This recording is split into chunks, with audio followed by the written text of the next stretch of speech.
For Animaniacs, there was actually a letter from Steven Spielberg that actually mentioned me for one particular cartoon that I'd worked on. Whenever I feel like, saying, maybe I'm kind of an imposter or something, which still happens, actually. I mean, like, apparently this never goes away. But it's like I look at that display case and it's like, yeah, this was, some years ago, but still, they gave this to you and they weren't fooled. Our Western civilization tends to associate greatness with bold, boisterous braggadocio. However, there are others who manifest their greatness with a quiet, unassuming demeanor. The gentle giants that change our lives, yet choose to remain modest and unassuming. Make no mistake, gentle or bold, greatness is greatness, and we lost a great in Barry Caldwell. Since it was there to be taken, there was an animation class. And I had done that because I could, and I was interested in both of them, and I wanted to see how far I could get as learning animation. And I discovered very quickly that I enjoyed it, but not enough to want to do it professionally. And that I was much more interested in the storytelling aspect of it. Yeah. So I, spent my years in college doing that, and I graduated. Well, that was the beginning journey. The next journey was that I had decided to come to California to find out if I could actually make it here, or actually to investigate it first, because about 6 months after I had graduated, I had taken a trip to Los Angeles with another classmate of mine and Dan Haskett. And we were here for, less than a week, and we were going around studios.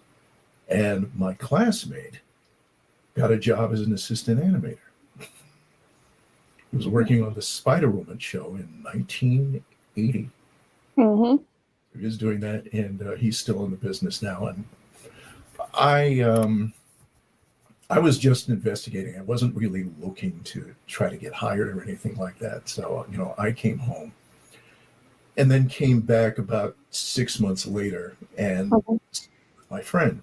3 days, we just sort of hung out, but I got my first actual appointment at Filmation Studios. I brought my portfolio with me, and I was, all ready to see if I can, get anybody to pay me to do this. And I had gone to Filmation, and apparently it was a very good time for them, because at that time they had a lot of shows that they needed, that they had sold, and they needed people to do storyboards for them, and they didn't have them. So I ended up being part of what I called the 1980 Filmation Storyboard Cattle Call. So I'm going to list some projects that you've done. I'm going to get really ridiculous with it because we just want to know what stuff that from our childhood did Black people work on. So I'm about to start. Okay. All right. So there's Tom and Jerry. The Tom and Jerry Comedy Show. Fat Albert and the Cosby Kids. Hey, hey, hey, it's Fat Albert, and I'm gonna sing a song for you.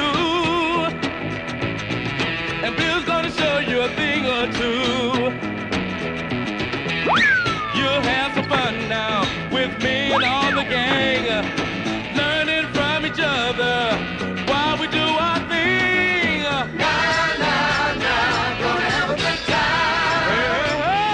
He-Man and the Masters of the Universe.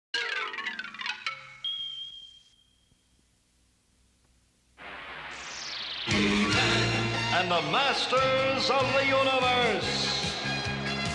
I am Adam, Prince of Eternia and defender of the secrets of Castle Grayskull. My Little Pony. My Little Pony, My Little Pony. Punky Brewster.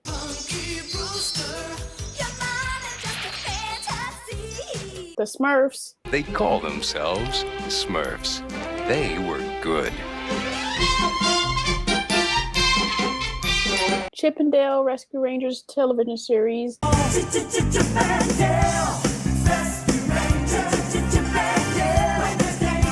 The Simpsons.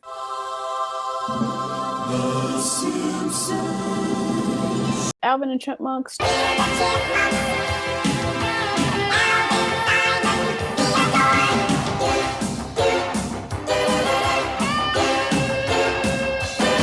Tiny Toon Adventures. We're tiny, we're toony, we're all a little loony. It's Tiny Toon Adventures, come and join the fun.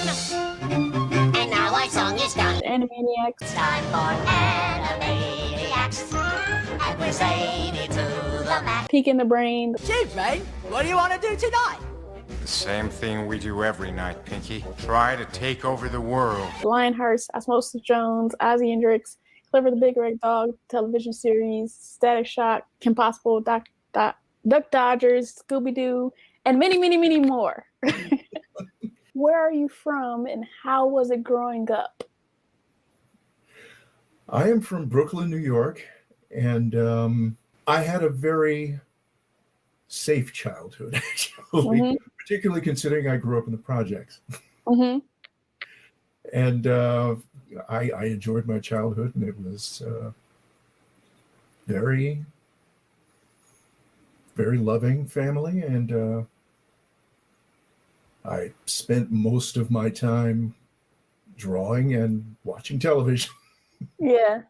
Avoiding the tougher kids in the neighborhood. I think I always wanted to be a cartoonist because animation and cartooning was very influential in pretty much everything I had done. And I don't even remember how young I was when I started drawing because it was that long ago. And something I do remember was that I was making my own comic books when I was in the first grade. Nice. Usually never finished them because I just sort of made these things up as I went along. I would take a pile of paper and staple it together and just start drawing. And then it's like after about 6 or 10 pages, it's like, I don't know what to do anymore. That's it. It's over. But I do remember my mother telling me, because this isn't quite clear enough because I was like 5 or 6 and I probably should remember this, but she said that I used to take the comic books that I drew to class and I would sell them for a penny. So some awards that you have received, you were nominated for an Annie Award for storyboarding in a feature production, Animaniacs, in 1996. You won storyboarding in an animated television production, Brain Acres, for Pinky and the Brain. That was 1994. You're a Peabody winner for Animaniacs, 1993. Daytime Emmy Award winner, Animaniacs 95-96, and you have a National Cartoonist Society Reuben Award nominee for Pinky and the Brain. So Pinky and the Brain came through for you. Yes, Pinky and the Brain came through for me. Yeah, it was a form of validation. You know, it's like knowing that my work was appreciated. The Emmy was interesting though because, you know, I got a trophy. I got the moment with the pointy wings and holding the world. You know, my experience with it had just been watching it on television and seeing all of these people in the tuxedos and the evening gowns, you know, standing there going, you know, once I get it, which I did also. But what I hadn't counted on was actually living with it because it was very strange because it's just something you see on television and it's special people. And it's, you know, big lights and, you know, everybody dressed nicely. You don't think of it as real. And it was very strange because once the ceremony was over and I was on my way home and I put the trophy in the seat next to me in my car and it's like, that's weird. That actually is one. And this thing is coming into my life now. Yeah.